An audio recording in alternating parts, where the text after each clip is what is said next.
आज आम्ही शेतकऱ्यांच्या न्याय हक्कासाठी शेती मालाला हमीभाव मिळाला पाहिजे आणि दुधाला कमीत कमी 40 रुपये लिटर भाव मिळाला पाहिजे। या मागण्यांसाठी आम्ही गेले 3 दिवसापासून आमच्या या जिल्हाधिकारी कार्यालयासमोर आंदोलन चालू आहे।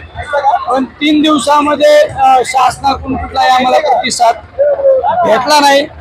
कुणी आमच्याकडे शासनाचं अधिकृतपणे कुणी प्रतिनिधी असू किंवा शासकीय अधिकारी कुणी आमच्याकडे आला नाही। त्यामुळे आज या ठिकाणी आम्ही ट्रॅक्टर रॅली काढली। आम्ही या आंदोलनाच्या माध्यमातून आमच्या शेतकऱ्यांना त्यांच्या घामाचं, त्यांच्या कष्टाचं, त्यांच्या हक्काचं मिळालं पाहिजे। सरकारने 5 रुपये अनुदान दिले, मागच्या 4 महिन्यापूर्वी अनुदान दिले होते, पण ते 5% लोकांना सुद्धा अनुदान मिळालं नाही। आम्हाला भीक नको, आम्हाला आमच्या हक्काचं पाहिजे, ही आमची मागणी आहे आणि आम्ही ती मिळवणार म्हणजे मिळवणार।